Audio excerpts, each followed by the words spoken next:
하나님께서 이 시간에는 237 전도를 위한 영원한 응답의 시작이라는 말씀을 우리에게 주셨습니다. 할렐루야. 옆에 계신 성도님들과 축복 인사하겠습니다. 237 전도를 위한 영원한 응답의 시작을 합시다.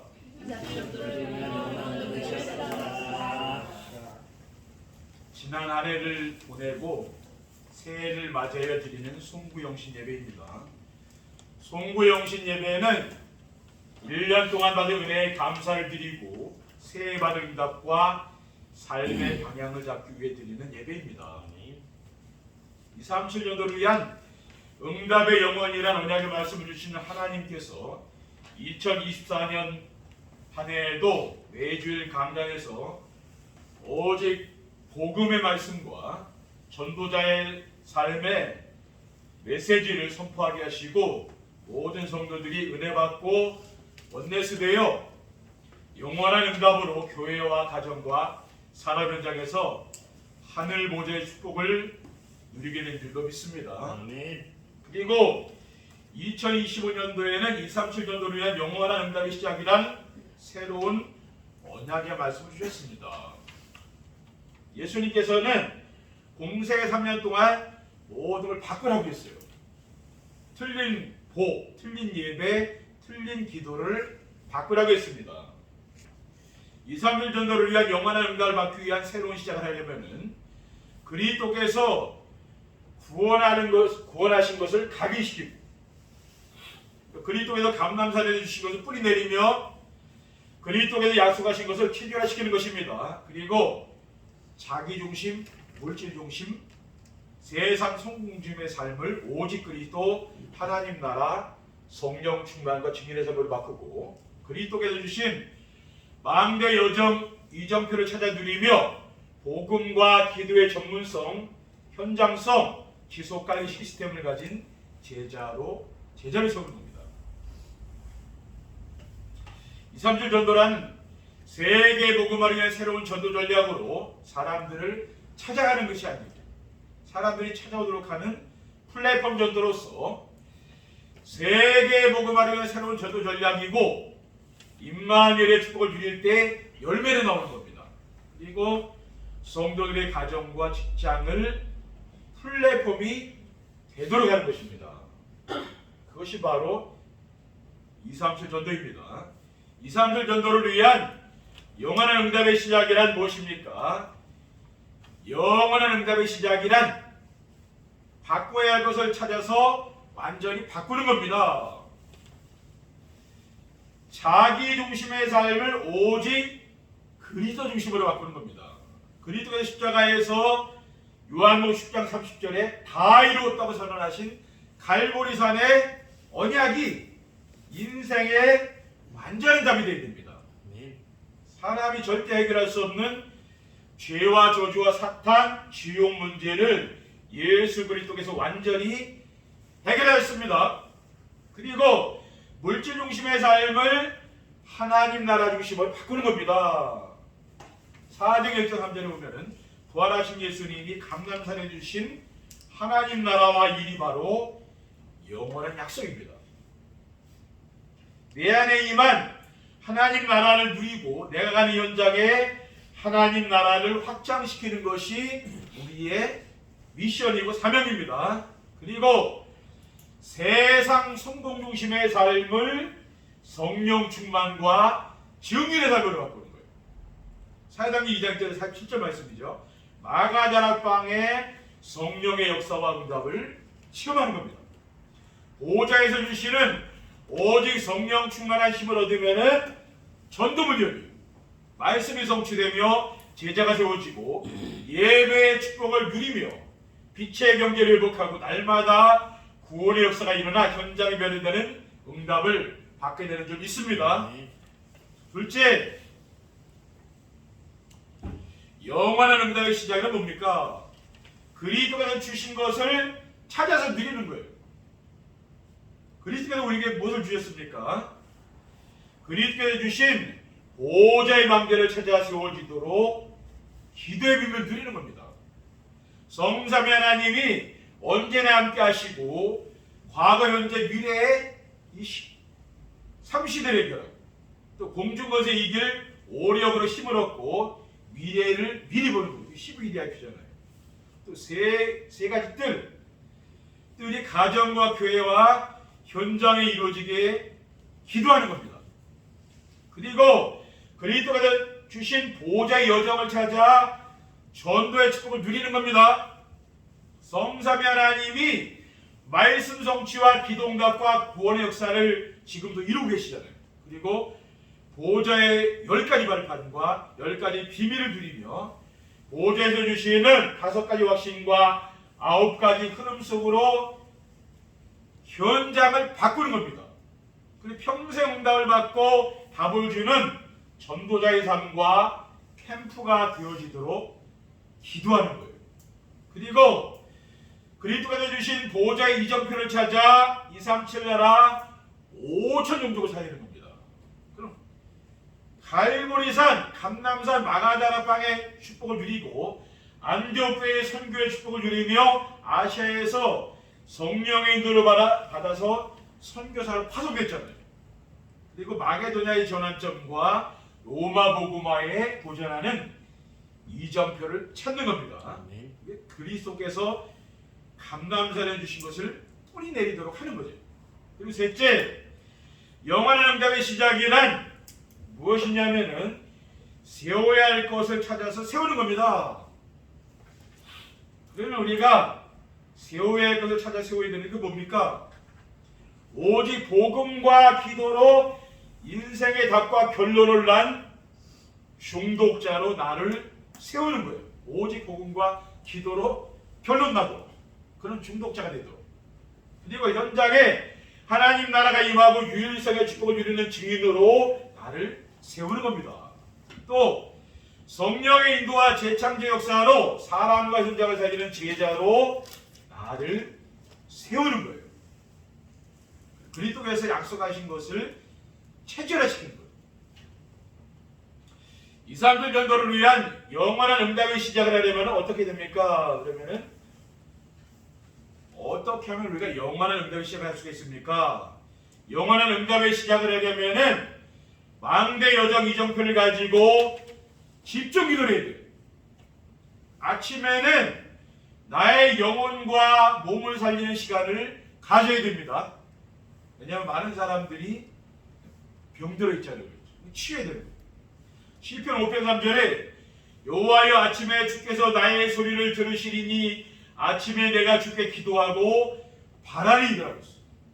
또 다니엘서 6장 10절에 다니엘이 이 조세의 왕의 도장이 찍힌 것을 알고도 자기 집에 들어가서는 윗방에 올라가 예루살렘으로 향한 창문을 열고 전에 하던 대로 하루 3번씩 무릎을 꿇고 기도하며 그의 하나님께 감사했더라. 다니엘은 뭡니까? 이렇게 기도의 시간이 있잖아요.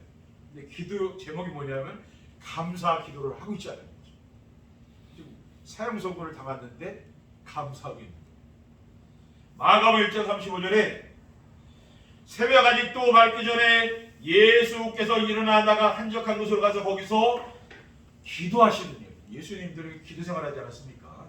아침에 눈을 뜨면은 몸과 영혼을 살리는 기도를 호흡을 하면서 이제 호흡에 맞춰 하는 겁니다. 호흡기도 하면서요. 그리고 하루 동안 일어날 일과 만남을 놓고 준비하는 거죠. 하루를 준비하는 겁니다. 아침에 최고의 계획을 세워서 최고의 출발을 하고 최고의 시간을 가져야 됩니다. 그 아침 시간 중요한 거 아닙니까? 그리고 낮에는 만나는 사람과 내가 가는 현장과 내가 하는 일을 살리는 기도라는 거죠.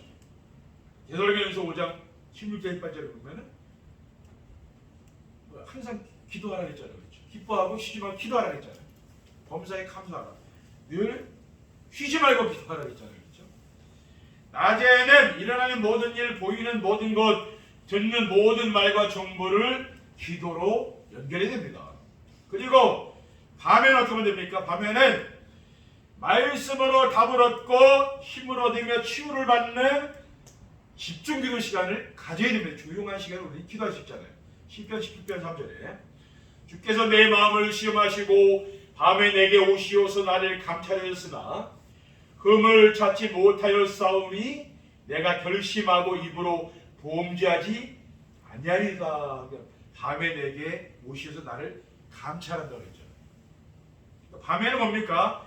하나님 주시는 답을 내 마음에 품고 잠자리에 들도록 깊은 기도에 들어가야 됩니다.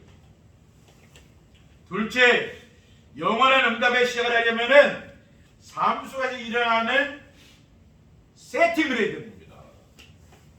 그러면 어떻게 세팅합니까? 복음으로 참 행복한 삶을 살며 사람들이 찾아와서 답을 얻는 플랫폼 전도가 되는 겁니다. 하나님의 말씀 안에서 자신의 정체성을 찾아 행복을 누리면은 주변 사람들의 영적 상태가 보이고 그들에게 힘을 주고 문제에 답을 주면은 주변 사람들에게 필요한 사람에 대해서 플랫폼 전도가 되는 겁니다. 그래, 현장을 찾아서 내가 편집을 하면 어떻게 됩니까? 말씀에서 답이 나오게 됩니다. 강단에 받은 말씀이 답이 됩니다. 그리고 그리스도의 빛을 비추어 시대의 재앙을 막고 사람을 살리는 파수망대가 됩니다. 말씀 안에서 인생의 모든 문제의 해답인 그리스도의 비밀을 알고 누리면은 시대의 재앙을 막을 수 있는 파수망대가 되는 거죠. 복음 누리면은 파수망대가 됩니다. 왜 지금 시대는 뭐 재앙만한 시대 아닙니까? 왜 세상에 재앙이 옵니까? 사람들이 하나님 말씀을 불순종하고 세상을 멸망시키려는 사탄의 종노릇하며 하나님 미워하시는 우상 숭배하기 때문에 이렇게 재앙의 시대에 자꾸 오는 거 아닙니까? 그렇죠? 이러한 영적 사실을 알려주는 사람이 바로 파수망대입니다. 그러니까 우리 성도님들이 기도하고 있으면은요 빛을 비춰야 되잖아요, 그렇죠?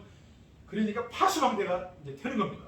그리고 하나님과 나와 237 나라와 기도로 소통하는 안테나가 됩니다. 그리스도께서 회복해 놓으신 하나님의 형상으로 보호자의 축복과 시공간 초월의 축복과 에덴 동산의 축복과 전무후무한 축복을 누리게 되면은 237 나라와 기도로 소통하는 안테나가 되는 겁니다. 그럼 237 나라와 기도로 소통한다는 건 뭡니까? 237 나라에서 복음을 전하는 선교사님들을 위해서 우리가 기도하면 되는 거죠. 그래서 선교 현장의 역사는 흑암 세력을 결박하는 기도를 하고요. 또 그들에게 필요한 메시지와 경제를 지원해 주는 겁니다. 셋째, 영원한 응답의 시작을 하려면은 각인뿌리 체질을 바꾸는 응답을 드려야 됩니다. 우리의 각인뿌리 체질을 바꿔야 되는 거죠. 문제가 왔을 때는 어떻게 하면 됩니까? 문제가 왔을 때는 강단의 말씀 속에서 답을 찾는, 항상 말씀 속에 우리는 답을 찾는 겁니다. 그리고 인간관계 속에서 갈등이 오면 어떻게 됩니까? 갱신하는 시간 필요하죠. 나를 빨리 갱신해야 되는 거예요. 그리고 위기가 왔을 때는 어떻게 하면 됩니까? 위기가 왔을 때는 위기는 축복의 기회임을 알고 도전해야 되는 거죠. 안주하는 게 아니라 도전하는 겁니다. 그래서 우리는 뭡니까? 각인뿌리 체질들을 완전히 바꾸는 응답을 받아야 됩니다. 송구영신 메시지는 뭡니까? 내년도에 이게 방향이고 흐름이기 때문에 뭡니까? 이 말씀을 내년도 이 말씀이 1년 동안 또 계속 이 방향으로 이제 선포되는 겁니다. 결론입니다. 237 전도를 위한 영원한 응답의 시작을 하면 어떻게 됩니까? 우리가 237 전도를 위한 영원한 응답의 시작을 하게 되면은 금토일 시대가 열리고 삼뜰이 세워지며 묵상 시대에 영원한 것에 도전하게 됩니다. 또 우리가 이제 또 금토일 시대를 이런 시대를 우리가 준비해야 되는 거죠. 주일 예배의 축복을 누리며 강단 말씀 속에서 성취될 언약 미션 비전의 말씀을 붙잡는 겁니다. 그리고 237 나라 5천 종족이 올 수 있는 이방인의 뜰, 이제 다민족이죠. 그리고 기도의 뜰이 살아나서 치유가 돼야 되잖아요. 또 렘넌트를 서밋으로 만드는 아이들의 뜰이 살아나야 되는 거죠. 치유가 되고 뭡니까? 이방인의 뜰, 이런 아이들의 뜰이 교회 안에서 이렇게 만들어져야 되는 거예요. 명상은 사람이 기준이 되어 자기를 비우는 거 아닙니까? 명상할 때요. 그러니까 이거는 위험합니다. 깊이 들어가면은 이게 접신하게 돼. 귀신이 보여요. 그러니까 영적 문제가 뭐 심각하게 옵니다. 명상 많이 한 사람들 얘기 들어보면은 영적 문제 심각한 그런 가정이 엄청 많다니까요. 제가 이렇게 전도 현장 얘기 들어보니까 심각하더라고요. 그런데 묵상은 뭐냐? 묵상은 그게 아닙니다. 묵상은 하나님이 기준이 되어 말씀을 묵상하고 힘을 얻는 거예요. 우리가 강단 말씀 묵상하고 뭡니까? 정시예배하고 그러면 어떻게 됩니까?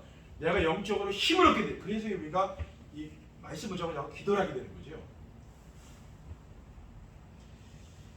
이런 묵상을 깊이 하게 되면 어떻게 됩니까? 우리의 영혼과 몸이 살아나게 됩니다. 쉬게 된다고. 이런 금토의 시대를 우리 중직자들이 준비하여 우리 후대를 살릴 준비를 하시기 바랍니다. 둘째로 237, 5천 종족 사이에는 이 시까지 성경적인 전도운동이 일어나는 영원한 응답을 받게 됩니다. 성경적인 5기초로 전도하는 다락방 팀사역 미션은 전문사역 지교운동이 일어나고 15가지 조직과 시스템 미래를 발견하여 세계를 정복하는 영원한 응답을 받게 되는 줄 믿습니다. 마지막으로 전도자의 삶과 플랫폼 전도로 삶의 현장에서 전도가 되고 제자가 세워지는 인생의 영원한 작품을 남기게 돼요. 플랫폼 전도는 성도들이 행복한 삶을 살며 행복을 나누어주는 것을 말해요. 그것이 바로 플랫폼 전도. 전도자의 삶은 뭐냐? 삶의 현장에서 전도가 되고 시대를 살리는 제자가 세워져서 인생 작품을 남기는 겁니다. 우리 성도님들이 행복하게 살면 되는 거예요. 그러면은 여러분 주변 사람들이 다 안다니까 말 안 해도요. 얼굴만 봐도 금방 알아요. 저 사람이 뭔가 다르다니까. 그게 돼야 돼. 그러면요. 이게 내가 전도 안 해도요. 전도가 되어지는 거예요. 플랫폼 전도는 내가 임만의 축복을 누림으로 행복한 삶을 살며 그 행복을 나누어주게 됩니다. 플랫폼 전도는 사람들을 찾아가는 것이 아니고 플랫폼을 만들어 찾아오는 사람들 가운데 하나님이 예배해준 사람과 제자를 찾아서 현장 살리는 새로운 전도입니다. 그렇죠? 그러니까 우리 성도님들이 누리고 있으면 돼요. 내가 눌려있는 것, 이런 것, 막혀있는 것, 그렇죠? 이런 게 풀려야 됩니다. 그렇죠? 원한이 있는 것, 그런 게 있으면 안 돼요. 그게 하나도 없어야 돼요. 그래야 행복해지는 거예요. 내가 뭔가 약간 묶여있고 매여있고 내가 뭐 원한이 있고 그렇게 해가지고 뭐 행복하겠으면 그런 게 없어진다고 말이에요. 그러니 행복하게 되는 거죠. 그렇죠? 여러분 주변 사람들이 다 알아봐요. 그걸 안다, 내 마음을 안다니까요. 그게 되는 거예요. 이건 어떻게 하냐면 그래서 이거는 굉장히 중요한 것은 이건 외적인 게 아닙니다. 전도는 외적인 게 아니에요. 착각이에요. 내적인 거예요. 나를 바꾸자 하면 절대 안 돼요. 그렇죠? 내가 치유한다면 절대 안 돼요. 내가 상처가 깊이 있는데 되겠습니까? 가장 중요한 게 이것이 돼야 돼. 이것이 말씀으로 이게 완전히 각인들의 책을 바뀌면요. 그러면 된다니까요. 그게 중요한 거예요. 그렇죠? 그러니까 가장 중요한 거냐? 내가 먼저 치유되는 게 중요해. 은혜 받고. 그게 중요한 거예요. 사람들은 막 현장에 나가서 뭐 전도하고 그렇게 생각하지 않는 게 아닙니다. 우리 신앙을 바꿔야 돼요. 나를 바꿔야 돼요. 그렇죠? 그러면은 주변 사람들이 다 행복해져요. 내가 변할 때는 다 행복해진다. 주변 사람들이 나를 보고 힘들어하잖아요. 그거는 내가 치유돼야 돼. 저 사람 편안하게 뭔가 그런 게 되면 뭡니까? 거기에 이제 하나님 역사가 나타난다. 그 말이죠, 그렇죠? 올해는 정말 우리 성도님들이 이와 같은 걸 드시기 바랍니다. 그 여러분 산하의 복도 오고 후대복도 모두 다 올 거 아니에요. 그러니까 올해 그런 응답 한번 누려보시자고. 작년에 우리가 인증식 했잖아요. 이제 하나님 진짜 본격적인 축복을 한번 받아봐야 될까 그렇죠? 그 응답이 온다니까요.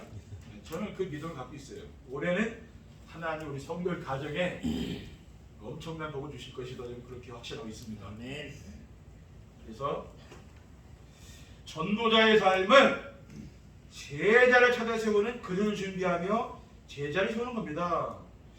그래서 이러한 축복을 누리는 새해가 되시기를 바라며 237 전도를 위한 영원한 응답의 시작을 하는 2025년 한 해가 되시기를 주님의 이름으로 축원드립니다. 기도하겠습니다. 사랑의 하나님 감사합니다. 237 전도를 위한 영원한 응답의 시작이란 귀한 언약의 말씀을 이제 새해를 맞이해 주셨습니다. 이 언약의 말씀을 우리가 붙잡고 새해에는 더욱더 하나님의 그런 축복을 누릴 수 있도록 인도하시고 새해에는 더욱 건강히 회복되고 또 새해에는 하는 모든 일이 형통하며 후대들이 하나님의 축복을 받으며 또 우리 삶의 현장에서 전도가 되어지는 귀한 응답을 누릴 수 있도록 제자가 세워지는 응답을 누릴 수 있도록 인도해 주시옵소서. 우리 구주 예수 그리스도의 이름으로 기도합니다. 아멘.